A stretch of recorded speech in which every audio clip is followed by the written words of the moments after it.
दोस्तों, जब बचपन में घर के बड़े बुजुर्ग बच्चों को सही राह दिखाने के लिए नर्क और स्वर्ग की कहानी सुनाते हैं, लेकिन स्वर्ग और नर्क हकीकत में होता है या फिर नहीं, इसको लेकर तमाम कहानियां बचपन में जरूर सुनते हैं, लेकिन वास्तव में स्वर्ग और नर्क किसी ने नहीं देखा। बड़े बुजुर्ग बताते हैं कि अच्छे कर्म करने वालों को स्वर्ग मिलता है और बुरे कर्म करने वालों को नर्क मिलता है और उसको नर्क की आग सहनी पड़ती है। मनुष्य का शरीर मिट्टी का बना होता है जो एक न एक दिन इसी मिट्टी में मिल जाता है, जबकि आत्मा अमर होती है और वे कभी नहीं मरती। ये बात तो आप सभी जानते हैं कि इस दुनिया में जन्म लेने वाला कोई भी इंसान अमर नहीं है।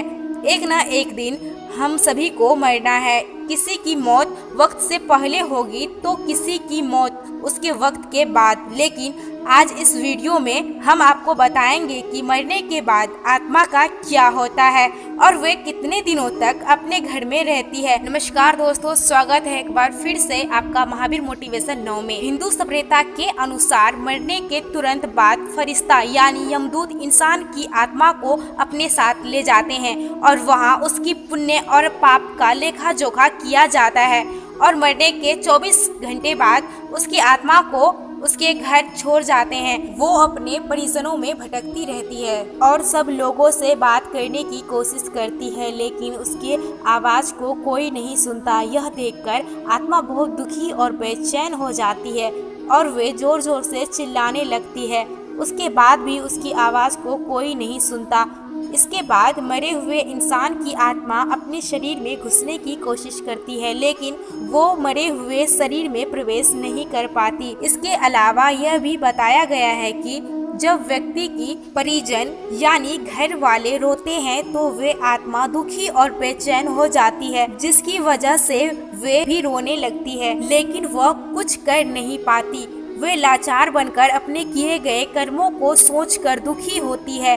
जबकि फरिश्ते मनुष्य की आत्मा उसके घर छोड़ जाते हैं तो उसमें उतनी ताकत नहीं होती जिससे वे किसी को छू सके। किसी भी मनुष्य के मृत्यु के बाद जो 10 दिनों तक पिंडदान किया जाता है तो उससे आत्मा के शरीर की रस्मों होती है और जो 11वें 12वें दिन किया जाता है उससे मांस की रचना होती है और 13वें दिन मनुष्य की आत्मा मुक्त हो जाती है। इसलिए बताया गया है कि जब किसी इंसान की मृत्यु होती है तो उसकी आत्मा 13 दिनों तक घर में भटकती रहती है और उसके बाद मुक्त हो जाती है और एक अलग दुनिया में चली जाती है। अपने कर्मों के अनुसार जिसने अच्छे कर्म किए होते हैं उसको स्वर्ग में डाल दिया जाता है और जिसने बुरे कर्म किए होते हैं उसको नरक में डाल दिया जाता है। और ऐसे ही धार्मिक वीडियो देखने के लिए हमारे चैनल महावीर मोटिवेशन 9 को अभी सब्सक्राइब करें।